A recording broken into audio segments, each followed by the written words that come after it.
Here we go, my friends. I have never been quite excited to record a video as I am today in some time.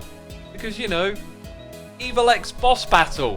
What on earth is all this about? Well, you're going to find out. We're going to do a lot of redstone today. We are going to build a boss battle for Evil X. But first of all, this requires a little bit of context.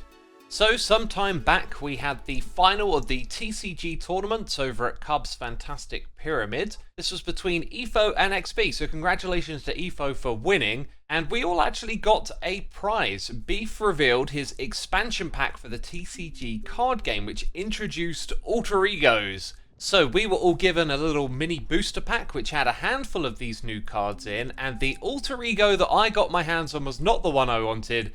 It was Hot Guy. Now, as you can imagine, Good Times with Scar was very much interested in this card. We were able to talk to one another and make a little trade deal. He had the Mustachio Man himself's alter ego card, that's right, Mumbo's Potato Boy card, so I was happy to make a trade and see if we could trade this for something else. That led me over to XB Crafted, who had the very card that I wanted, the Evil X card. The alter ego. Oh, and luckily, he was interested in Potato Boy, so we made a 1-for-1 swap, and I got my hands on the Evil X card. I am very happy about this, because I do not have a lot of TCG tokens, and it may take up a few too many of them to buy these alter ego packs and get my hands on Evil X, so we've taken care of that first problem. And I say that like there's another problem. There isn't. We've got the card. It's all that I needed, but I need to make something rather clear. Here at the fantastic TCG Pyramid, Cubfan has a challenge deck where you can play him to win this prize. But as I said, I don't have a lot of TCG tokens or a lot of cards to make an interesting deck challenge, which led me to something a little different, which is why this is called a boss battle. Yes, we are going to introduce the Hermitcraft TCG game to a boss battle, which will be unlike anything you've seen before. Now, how do we create such a thing? With redstone, of course. We're going to do so much redstone in this episode, it's going to be wonderful. But first of all, we need a location, which is why I've come here, because we've had this spot over on the side and I've not known what to do with it. But now we have something rather perfect. It just so turns out that the boss battle arena will actually fit perfectly into this space. So if I use the detach cam to come up here to the mountains above our base, when we go through, you can see that this arena and the space that I've cleared out for it just about squeezes in here, which is perfect. Now, I'm not going to be explaining what every single wire and system does inside of this contraption, but I will be introducing you to some of the core concepts. But first of all, let's go and have a look at all of the redstone that goes underneath the arena, because there's a heck of a lot of it. It is some absolute spaghetti redstone going on here, which I just love.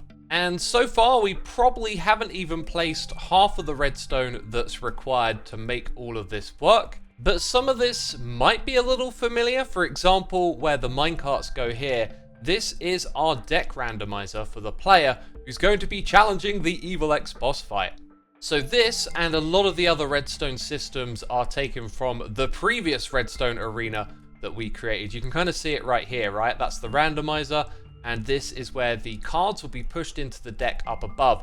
So we're going to have shulker boxes just above here, and this is essentially where the arena floor is going to go. Now, before we start construction of the aesthetic component of the arena, I want to introduce you to the source of my inspiration. For those of you that have been watching this channel for a long time, you may just recognize this place. This is from our very first season of Let's Play Minecraft Together, which is the equivalent of my Patreon server. However, it started as a series I was playing on my channel alongside my patrons, and one of the core concepts we decided to embrace was playing in the Nether dimension. We decided to make this place our home, and we all bundled together and just had an unraveling series of bases that would go around the Nether terrain. And it's still to this day a really remarkable sight and something that I am very fond of. There is so much amazingness in this world, you could actually spend ages exploring it. This kind of unraveling Nether base just goes on and on and on. But to get to the point, there is something rather specific that I am here to show you. It is an arena that was built for Evil X. And I absolutely love the reveal as you approach here. Who's that over there? What are they holding? Yes, that's right. Look at this place. Just phenomenal. When I was thinking of a boss battle, I kept thinking of this place, and eventually I decided what I would do is lift the classic Evil X face from here and put it into our own little miniature arena. You know a project's gonna be good when your shulker box monster starts to get a little out of hand. Oh yes, a lot of materials have gone into these interiors, which just look fantastic. Let's take a moment to soak that in.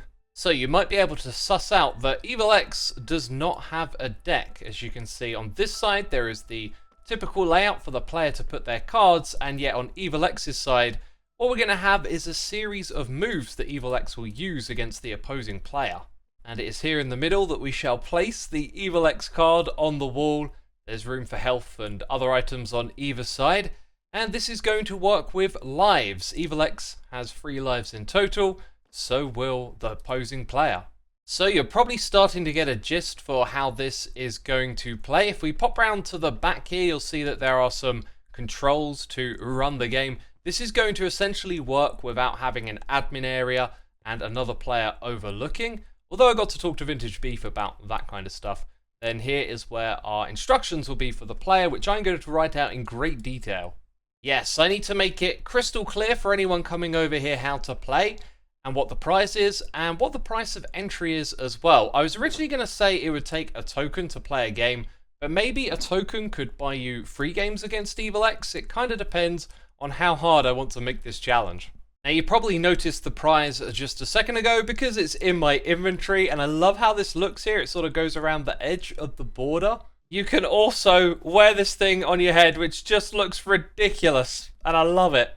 Oh yes, this is going to be a very special prize to collect. It will also go into an item frame, like so, and can you rotate that? Yes, you can indeed rotate that. Look at all those angles. This is just amazing. What happens when the item frame's up here? Oh, okay. Yeah, that makes sense. Oh, and it even looks great as just a little item bobbing around like that. Note to self, there's a possible redstone challenge here where we create an item display case and just have this thing on the ground, like rotating around like that all the time. That could be pretty cool. Alright, we understand the price of entry and the prize for beating the Evil X boss fight challenge. The main thing we need to understand is that Evil X has moves. I'm going to add some signs here and it will start to make a little sense. Looking at this again, I think the yellow, orange, red might be a little misleading. It might work better going yellow at the bottom, orange above, and red at the top, because when Evil X has all 3 lives, there will be a random move from the bottom. With 2 lives, there will be 1 random move here, another random move on this level, and when down to 1 life, all 3 of these rows will be activated. And now is probably a great time to mention that this is going to come with some custom audio. There will be sound effects involved in this boss battle, and this right here will be made as an instruction not to the player just through the sign, but also with audio cues as well. Evil X is going to be taunting the player while they fight him. So the basic move is as follows: 40 damage, 60 damage, or 80 damage. Once you've taken out one of Evil X's lives and the second row gets activated, Evil X will be able to start healing himself during the battle, or set you on fire, or a coin can be flipped to do double damage. And then when Evil X is down to 1 life, things can get real hairy, as effect cards that attach to the hermits can be removed, as well as their item cards, and AFK hermits can take damage too. Yes, the color gradient very much makes sense at the bottom, but not so much on these levels because they depend on your opinion as to how severe those attacks are. So we'll swap this thing and set it up like so, and that I think actually looks a lot better. Now, this is no straightforward system because there is another element of the difficulty increasing. When the lives go down, the likelihood of getting one of these outputs on the right hand side increases. So early on, Evil X would do less damage as you're more likely to get 40. In the middle round, it'll be more like an even split. And when Evil X is down to 1 life, he's more likely to strike with 80 damage. And the left to right system also works on this level too. So now, my friends, it is time to get into the redstone and I'll show you how this is going to work. It all starts with a randomizer of sorts. This type right here only has two different output types. You either get a signal strength of 3 or a signal strength of 1, and because I'm recording, it's being awkward. There we go. Now that is achieved by having a non-stackable item and a 64 stackable item. You'll see here I've got a snowball which stacks into 16. Unfortunately, this didn't add like a middle strength. It'd be really cool if that happened to light up 2 of these. If it did, it would mean I would have 3 different outputs. But lucky for me, I thought of a way to do this, and it involves shulker boxes. You see, a shulker box's signal strength is based on the amount of items that are inside. So as we add more and more swords, we can increase the signal strength this way. Now the reason I'd not used a system like this before is because you also need to get the shulker back inside of a dispenser to be placed. And this means that you need a hopper, and hoppers, well, they pick up the items out of the shulker box. But of course, a hopper can be locked to prevent this from happening. So we have to break this shulker box, then unlock the hopper so that it goes inside without taking any of the items. And although I thought this would be complicated, it turned out to be relatively easy, because when you power this block, you power the dispenser above and the hopper on the side, and then with a little bit of redstone you can break that shulker before this gets unpowered, and then the shulker box gets picked up and put back into here. So after that, I just needed like a signal strength decoder so that one of these redstone torches would turn on based on which one was dispensed, and we've just seen all 3 of them. So inside of here we have some shulker boxes with 2 items, some with 4, and some with 6. These are our increasing difficulties for the attacks that I was explaining a moment ago, and then the amount that we have inside of here dictates the chances of what one you're going to get. And based on how redstone power works, this box right here will actually get moved up when we power that into this one before it gets dispensed. So it can actually be the one that's chosen. That means that each time we activate this, what you see right here are the odds. So 4 to 3 to 2. And as I mentioned, the difficulty is going to increase as EvilX loses his lives, which means that we're going to need multiple of these modules, and then we will just balance the amount of shulker boxes inside accordingly. So I've had my head stuck in the crafting table, making all of these shulker boxes, dyeing them, and then filling them up with swords accordingly. I've also laid them out like this so we can get somewhat of a visualization for the chances of each round. So this represents the first type of attack and its increasing difficulty as EvilX loses lives. Then we have the second one here and here, and the last round of attacks is this row. So now I've got to pick these out and put them into the system, and what you're going to notice is that this no longer looks quite the same as the module that I showed you before. This is because a lot of compacting was required in order to have multiple of these modules and be able to get their signals through to the lamps that I showed you earlier. This is the opposite side of those lamps. You'll notice that there's jukeboxes here. We're going to come back to that later on, and I'm just going to clip through the wall here and show you the lamps so you can understand the layout. Now each module has a piston above it, so you can see the 3 here represent these 3. Then when we go up a difficulty, there's only 2 of them at this level, and at the top level there's just 1. And I was getting somewhat underway with this redstone myself, trying to figure out how to squeeze it all together and link it up to this wall, but this is when I had to call in some help. Yes, once again, Cybot came to the rescue, the author of the original TCG arena, and of course some of the storage systems that we use on Hermitcraft. He was able to put together all of this redstone, sort of incorporating the original system with some of the ideas that I had for this EvilX boss fight. And in here, he's got his head over here on the wall, and I thought we'd bring that into Hermitcraft. So, how do we achieve such a thing? Well, luckily, earlier in the season, we built a facility for getting players' heads. And as you can see, I've chucked on Cybot's skin. And we're going to drop into the unalive booth over here and get our hands on a head. So, I don't want to use this incorrectly, right? It's my own contraption. Yeah, I had to come back here and read the book. I was looking at the fence gate and I was like, do I put the TNT up here? I don't want to put this in the wrong place. You put it underneath that, and then you activate it, and then you stand in and, you know, say your last words. And look at me, I remembered to set my spawn as well, and there we go, we got a player head. So with Cybot's help, we now have an amazing EvilX boss battle arena. And you know what, I was pretty confident that I could do this myself. The problem is, you know, I probably would have been working on it for months and months without any help. My redstone skills are indeed somewhat limited. And I think I've done enough of that for now, so how about we take a break and tie up some loose ends here on the server? Alright, my dude, it's been a while, hasn't it? Yeah, and I think you've been busy. I have been This busy. This is enormous, but I gotta say, I love the color choice. Yes, very impulse. And I was going to say it's like the grand reveal, but technically you've already seen this before. Right. 'Cause yeah, we we did a designed it little bit together. of collaborating in a creative world, Yep. And you did a great job. You did kind of put the finishing touches on even after what we'd kind of designed there, so it looks even better. One thing that we didn't think of was basalt delta, meaning these particles, and I actually really like it. I think it adds some ambiance to it. Now, have you put the portal on the other side yet? Like Not linked it quite. up to No, where you yeah. want to go? Okay. We better not jump through then because it'll give us issues, but I have done It's some just work gonna over create there. a portal like on the top of iBuy or something. Yeah, that'd be bad. We don't want that. Okay. So we'll have to take the long way around. Okay, I have actually put in the obsidian for a portal. I hope you got a flint and steel to hand.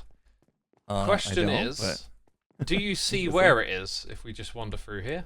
You know? Oh, over it's there? on the first floor. I don't know why I Over assumed it was here? just going to be up on your floor. Where is it? What? Is it somewhere? Oh, Ah. you snuck it in here. Right.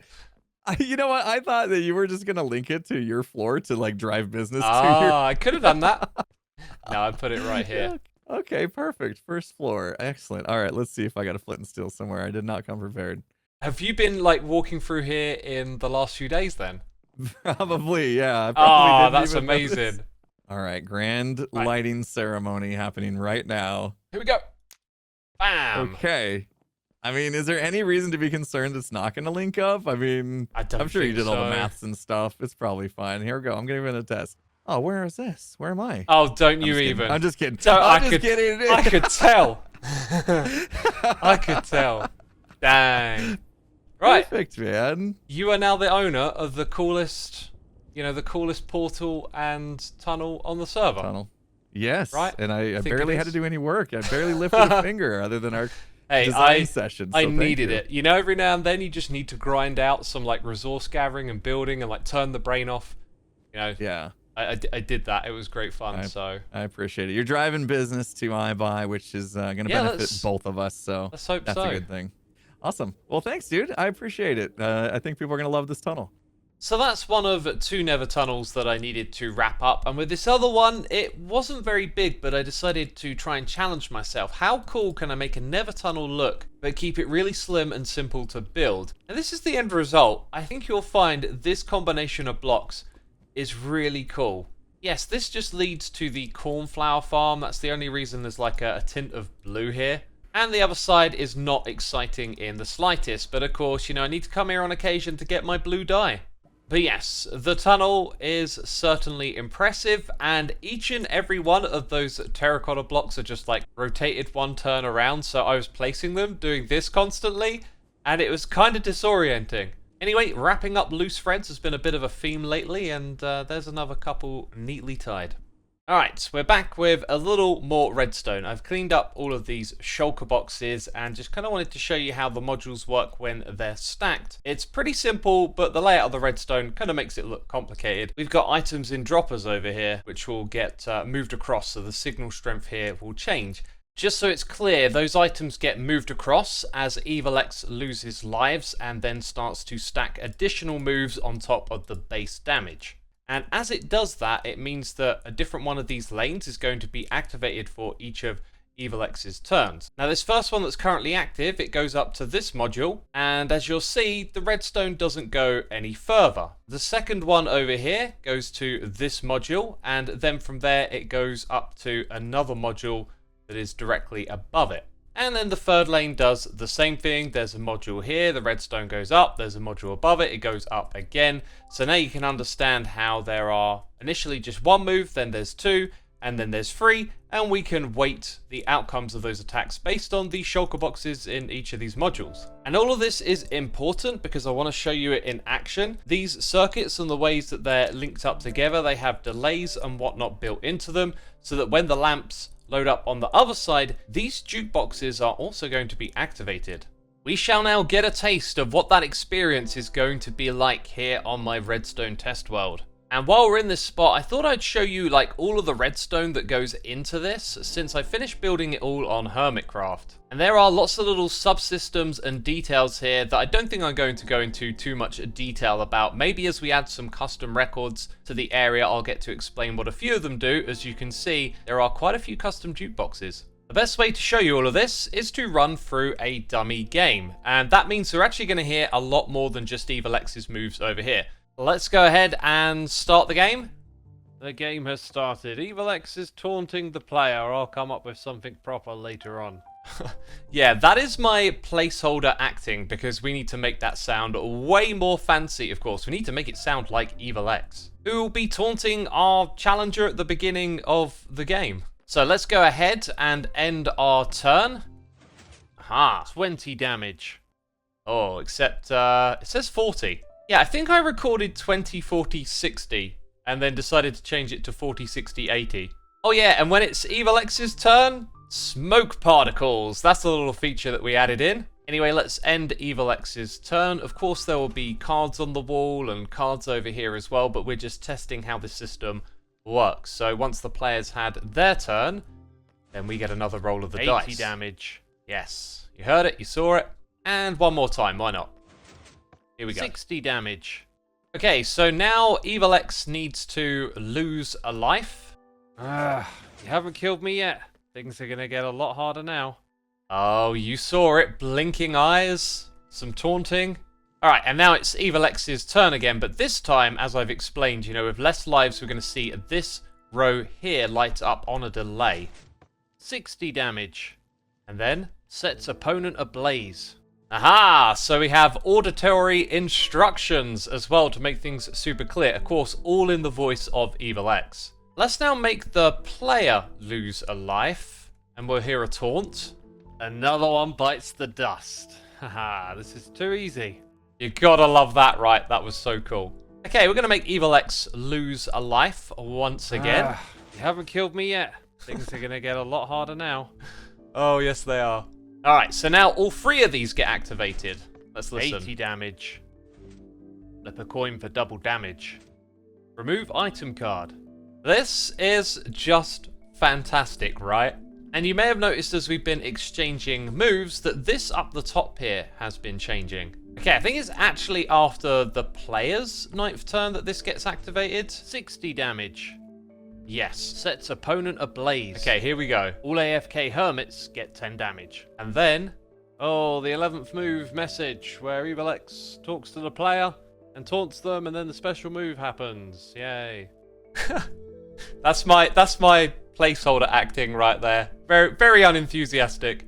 Also, note to self, I think I need to adjust the delay there. It was a little bit longer than it should have been. And I think I probably need to adjust the weights here. The item card removal is actually going to be pretty brutal. In a couple of turns with some bad luck, you're not going to be able to attack again. But here's the thing. We're going to have to do some playtesting. I'm hoping I can recruit Vintage Beef later on to come and give us some feedback on all of this. But now you've seen basically what the whole game is going to be like, and now you'll probably understand as to what some of these systems around the back here are doing. Like this, for example, is related to that 9th move special. And as of yet, I haven't actually decided what that's going to be. I'm still figuring that one out.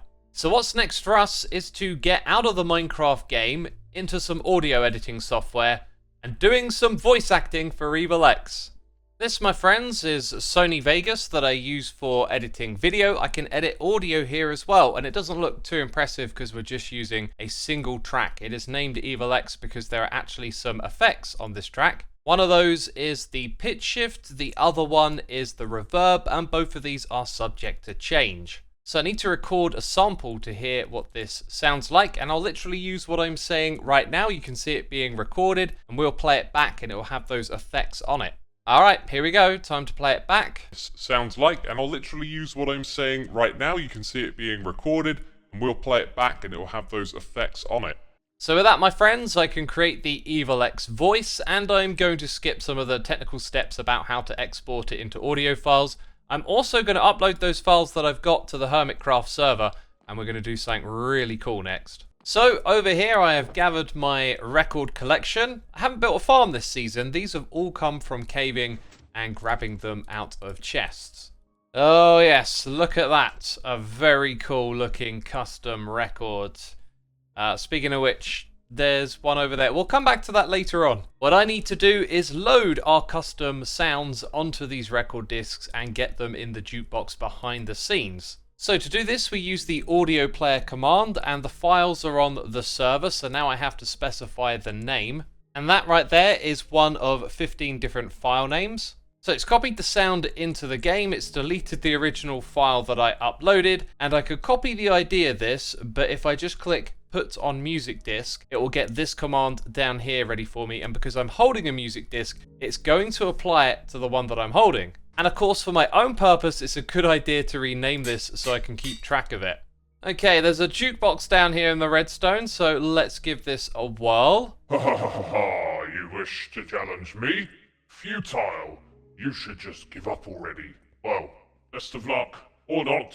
Woo! That was very, very cool, right? That's the beginning of the game sound. It also does not belong in this jukebox.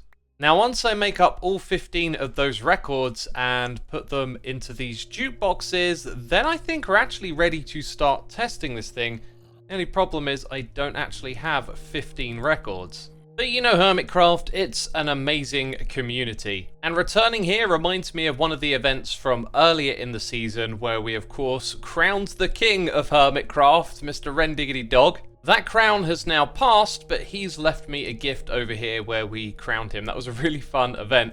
And this gift is records, one of each of the types that drop from creepers. With these, we can make the rest of our Evil X record discs. I now have them all formatted, renamed, tested, ready to go. And as you can see, we got some of the moves here. There's a few other scenarios in which these get activated. Oh, I forgot to color that one. We'll fix that in a second. This is for when the player loses, so I thought I'd give you a preview of that. That's for when Evil X loses. Anyway. What did I tell you? Futile, pathetic hermit. Dare to try me again? I'll take all of your tokens. Ha ha ha ha ha! That is just too much fun. I absolutely love how silly and goofy and over the top Evil X is. Very cheesy, but of course it's all good fun, and Evil X will be taunting our players throughout the game. We just got to put those records into the system now. So now that that's done, I've been running a playtest against myself, and everything's been dandy, but I have found a few issues. I needed to add a delay into the redstone for the last move, as the audio drags on a little bit, so let's check it out. I attack for 40 damage. Then flip a coin if tails double that damage, and all your AFK hermits take 10 damage each. Yeah, the timing there is very tight, right? And to get that extra timing that I talked about into the system, I just added some repeaters up here, which have added 8 extra ticks of delay. I also forgot to place in these redstone torches here, so the lamps up top weren't lighting up. And this dispenser was accidentally a dropper, so I got pretty miffed when I came over here and found a shulker box lying on top of the hopper, but I just needed to change it to a dispenser. But the best mistake of all is that I named this one here the player deck, and this one the player hand. So I had to swap them around, and when I did that, I popped a totem, because if we just drop down here, I fell into there and took entity cramming damage and almost died. That's what you get when you mess with Evil X, right? The very last thing that I'm going to do is a bit of rebalancing. I'm just going to swap like 2 of these around, so the item card removal is the least common of the final attacks. And now I need to test what happens when Evil X loses a life. It'll be his last life, so this should run the endgame sequence. Alright, that went off without a hitch. All the cards have been returned. Everything seems good. I'm basically going to do a few more tests now. And then we shall be inviting over a very special hermit to come and test this game. The creator of the TCG himself. Who else should play this first other than Vintage Beef? I have summoned you here to see something absolutely amazing. I love it when I get summoned. And you brought some things, right? I did. I hope I brought everything we need. Are you curious at all as to what you're about to see? I am very curious. I honestly have zero clue what I'm about to see. Wonderful, wonderful. Well, follow me. You weren't at a recent meeting we had as a group, and I told everyone what it was, and then I sort of felt like, oh, I really wish it would be like more of a surprise. But you weren't there. And Well, you were the one person I wanted to play first, because you created the TCG game, right? okay, yeah. I think I'm going to let you just wander into here and see if you understand what this is. Okay, let's see. Looks menacing already with these wither skulls and stuff. So this is a hand or a board, one of the players' Yep. boards. Okay, there's your Evil X card. Evil X heals. Ooh, is this some sort of a random? Yes. Oh my goodness. Okay. This is a boss battle. Oh, that's awesome. A TCG boss battle. That's amazing. Maybe the first of many as well. How cool. Let's So, play. yeah, it's a way to play solo. Before you press any buttons though, No, I'm not pushing anything. Don't worry. need to pop out over here. It's all been tested. Okay. It's all good. This right here is going to be like the way to test the audio. So if you want to go ahead and press the button, Gotcha. This is just a test. A test of your eardrums. If you can't hear me, well, you need to sort your settings out. Be sure to turn up the jukebox sounds in the settings of the voice mod. It's just occurred to me, if you can't hear me, I'm talking to myself. Oh, I'm such an idiot. Nice. So, Beef played a game, and did he win? Did he lose? Well, if you want to see the test game, you should head over to his channel. He's going to be publishing it over there, which is just wonderful, and I've got loads of invaluable feedback as well. Now, I did want to explain to you what this is. This was something I was going to come back to, but as you just saw, it is an audio test, so for players coming here to play the game, they need to test their sound so that they can hear Evil X inside of the arena. And on the opposite side, this is going to display the prize. The sandstone is just a test block because there's a bit of an issue with using a carved pumpkin and a dispenser. And a dispenser is actually crucial here because what it's doing is it's shooting it up through the hopper. There is a hopper there, as you can see, and that hopper is locked, so it sits on top. And the idea is that this will stop it from despawning when it picks it up and shoots it back out again right on time. Gotta love that. So I had a fair bit of fun creating a little redstone clock circuit for this. It shimmies items back and forth, and then it creates an event which we can use to reset this thing. Then on the opposite side, it's the same dealio for that record. The only flaw with this thing is that sometimes it doesn't actually dispense it above the carpet, and so it sort of sits inside of the hopper. And then if we just clip through here, you can see that there is a jukebox here to play a little audio clip for whoever comes by. There's going to be like more signs and details and explanation for the player of all of this stuff. Oh, and Beef was also kind enough to bring over some of these cards, which didn't all fit into that central one there, so I've got to make some tweaks and changes. There'll be a fair few of those for this arena, including changing out some of these moves. I've got some valuable feedback, so I'm going to be re-recording some audio, and I'll probably do a couple more test rounds, but we want to open this up to the rest of the server rather quick, as I imagine they'll be keen to come and play the TCG's first boss battle. So after all of that redstone madness, I am left with one thing to do, which might be avoiding the phantoms. I haven't slept in a bed in a while. I am going to go AFK. Oh, wait a minute. I had a moment of panic then, as I thought the lamp here meant that I could get purple. No, it works the other way around. There are now crowns that you can get. This is the one for yellow, red, and then purple. Look at that glorious thing. Yeah, I'm just going to hang around in this area and see what I can get my hands on. That's it from me this episode of Hermitcraft. If you have enjoyed it, be sure to leave a like and go and check out Vintage Beef's game against Evil X. That's it from me. Take care, everyone. Bye-bye.